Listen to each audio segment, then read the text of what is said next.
WCW की पूरी history में कौन से वो 10 सबसे कंट्रोवर्शियल डिसीजंस हैं जिसकी वजह से कंपनी डूब गई, जानेंगे आज की इस वीडियो में। तो आप इस एंड तक देखते रहें। चैनल पर नए हैं तो सब्सक्राइब करें और उस नोटिफिकेशन बेल को भी ऑन करना ना भूलें।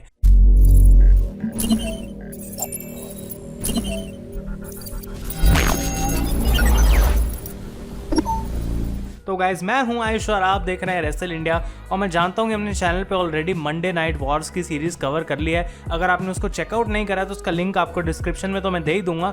लेकिन उस सीरीज में हमने पूरी डिटेल में बात करी थी कि कहां पे WCW ने गलतियां करी और किस तरीके से WWE ने उस चीज़ का फ़ायदा उठाया। लेकिन आज की ये जो वीडियो है फोकस करेगी 10 सबसे बड़ी मिस्टेक्स के ऊपर जो कि WCW ने करी थी गाइज, और ये लिस्ट काफ़ी इंटरेस्टिंग होने वाली है। तो फटाफट से आप लाइक बटन को दबा दें, जो हमारा गोल है वो रहेगा 1500 लाइक्स का। तो नंबर 10 पे वो मोमेंट है जब केविन नैश ने डिसाइड करा कि हमें रे मिस्टीरियो को अनमास्क कर देना चाहिए। अब WCW एज अ कंपनी हमेशा इस बात के लिए काफ़ी ज़्यादा इंटरेस्टेड रहती थी कि अगर हम लूचाडोर्स को अनमास्क करेंगे तो वो एक बहुत बड़ी बात हो सकती है। और ये उस समय की बात है जब केविन नैश के पास काफ़ी हद तक क्रिएटिव कंट्रोल था और वो सारी चीज़ें बुक कर रहे थे। तो उनकी फ्यूड चल रही थी यहाँ पे गाइज रे मिस्टीरियो के साथ, और उन्होंने डिसाइड करा कि इन दोनों के बीच में होने वाले सबसे बड़े मैच में रे मिस्टीरियो हारेंगे तो सही, लेकिन उनका जो है हम मास्क भी निकाल देंगे। और उनकी ये थिंकिंग थी कि मिस्टीरियो और भी बड़ा स्टार बन सकता है अगर वो अपना चेहरा दिखाना शुरू कर दे। लेकिन ये चीज़ बिल्कुल उनके ऊपर उल्टी पड़ गई, क्योंकि रे मिस्टीरियो का मास्क ही उनकी आइडेंटिटी था और उसके साथ लोग मिस्टीरियो से रिलेट कर पाते थे। लेकिन जब इनकी अनमास्किंग हुई तो ये सारी चीज़ें बिल्कुल ख़त्म हो गई थी और उनका कैरेक्टर सीधा नीचे गिर गया था। लेकिन कई सालों बाद WWE ने हमको ये बात एक बार फिर से प्रूव करके दिखाई कि रे मिस्टीरियो सबसे best perform under a mask ही करते हैं और वही उनकी सबसे बड़ी स्टार पावर है। नंबर 9 की हम बात करते हैं गाइस, तो ये है वो टाइम जब डेविड आर्केट यानी कि एक एक्टर जो है वो WCW चैंपियनशिप जीत गया था, और ये केवल एक पब्लिसिटी स्टंट के लिए करा गया था। तो मैच हमें देखने को मिला था जो कि एक टैग टीम मैच था, जिसमें डेविड आर्केट टीम अप कर रहे थे डायमंड डैलिस पेज के साथ, और इनका मैच हो रहा था against Jeff Jarrett and Vince Rousseau.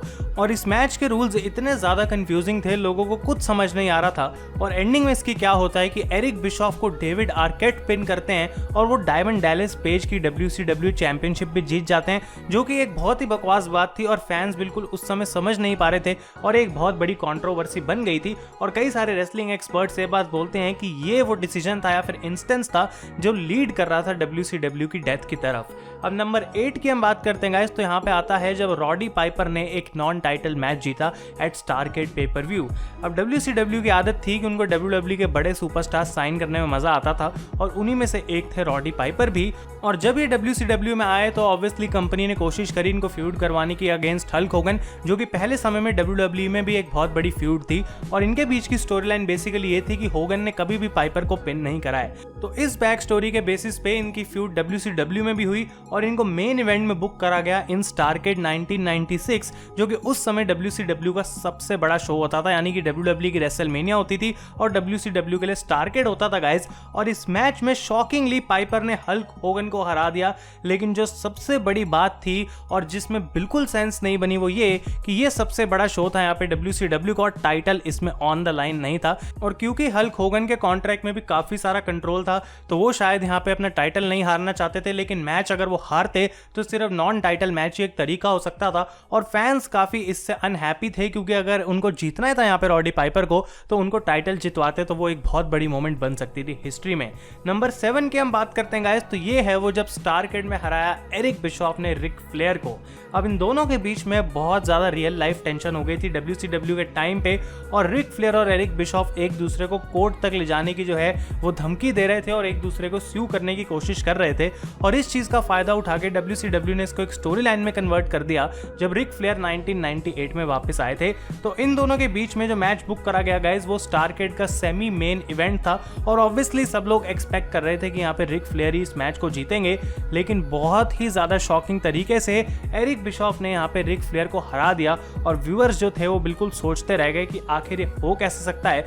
मतलब एक रेसलर अगेंस्ट नॉन रेसलर, और नॉन रेसलर इस मैच को जीत जाए। उस पॉइंट पे फनी भी नहीं था, क्योंकि लोग डेफिनेटली चाहते थे रिक फ्लेयर को जीतते हुए देखना, और वो जब नहीं हुआ तो ये चीज़ बिल्कुल फैंस को अच्छी नहीं लगी। लेकिन इस क्रिएटिव ब्लंडर की वजह से WCW को इतनी ज़्यादा बैकलैश मिली कि यहाँ पे वो फोर्स हो गए अगले ही दिन इस डिसीजन को रिवर्स करने में, और रिक फ्लेयर ने एक मैच में हरा दिया था एरिक बिशॉफ को। नंबर 6 की हम बात करते हैं हैं गाइस, तो ये था जब हल्क होगन ने हराया अल्टीमेट वॉरियर को।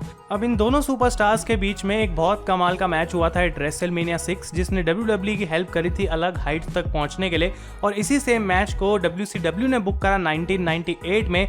लेकिन अब फर्क ये था कि हल्क होगन एक हील बन चुके थे और इन दोनों की जो पास्ट है वो यूज करा जा रहा था स्टोरी को बुक करने के लिए।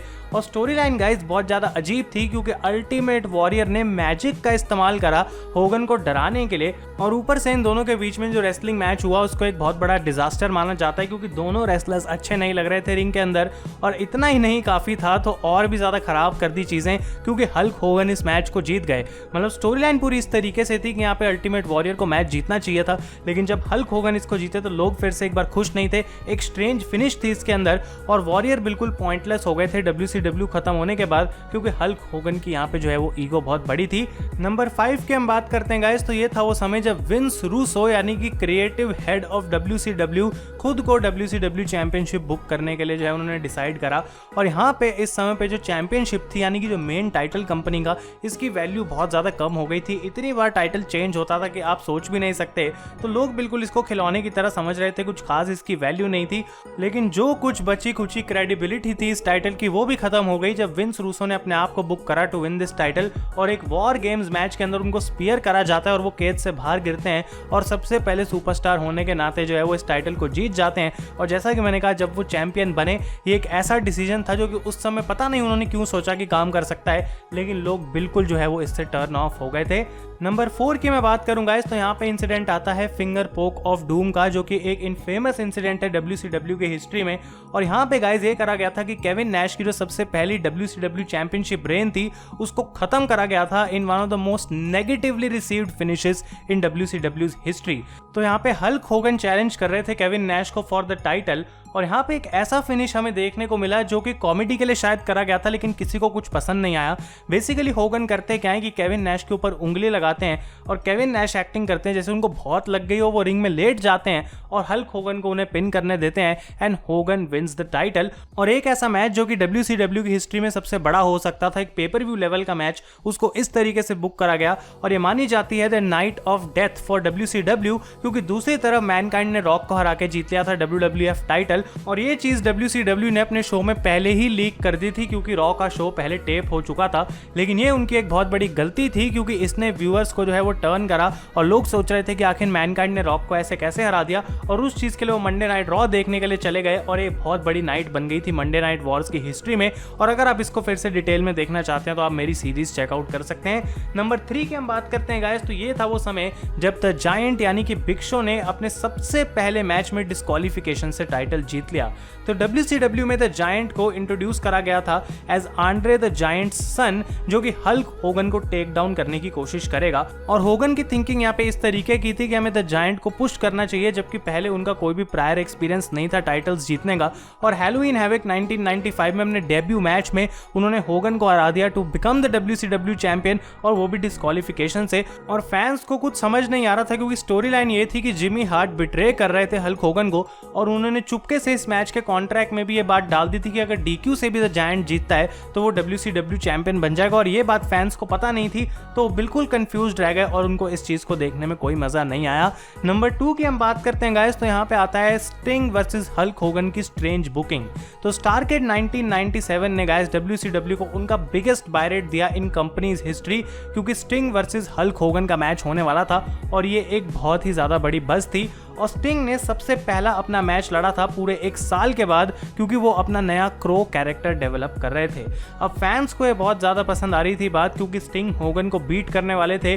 लेकिन जिस तरीके से इस मैच को बुक करा गया वो एक पूरा फ्लॉप हो गया, क्योंकि हमें देखने को मिलता है कि होगन यहाँ पे स्टिंग को पिन करते हैं बिल्कुल नॉर्मली, और स्टोरी लाइन में उसको माना जाता है एक फास्ट काउंट, और क्लियरली लोगों को दिख रहा है कि कोई फास्ट काउंट नहीं थी, एक नॉर्मल कॉल थी। और उसके बाद मैच रीस्टार्ट करा जाता है गाइस, जिसमें ब्रेट हार्ट को नया स्पेशल गेस्ट रेफरी बना दिया जाता है कि वो एंगल बहुत ज़्यादा अच्छा हो, लेकिन बिल्कुल डिसअपॉइंटिंग तरीके से यहाँ पे मैच खत्म होता है और लोगों को ये पसंद नहीं आया।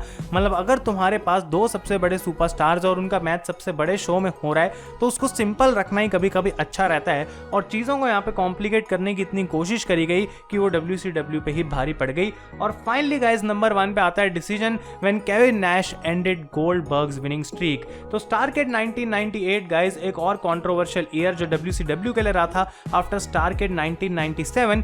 इसके अंदर गोल्डबर्ग ने अपनी अनडिफीटेड स्ट्रीक और WCW चैंपियनशिप दोनों चीजें केविन नैश के अगेंस्ट रखी। और यहाँ पे गाइज एक ये rare face versus face main event था जहाँ पे नैश बेसिकली लीडर थे ऑफ द वुल्फ पैक। तो यहाँ पे हमें फिनिश देखने को मिलती है कि स्कॉट हॉल एक कैटल प्रॉड का इस्तेमाल करते हैं टू स्टन गोल्डबर्ग, यानी कि हम जिसको कहते हैं एक टेजर से गोल्डबर्ग को स्टन करते हैं। और इसके बाद केविन नैश उनको पिन कर देते हैं यहाँ पे टू बिकम द चैंपियन। और बहुत सारे लोग और रेसलर्स इस बारे में कंप्लेंट कर रहे थे कि आखिर नैश ने इस स्ट्रीक को खत्म क्यों करा।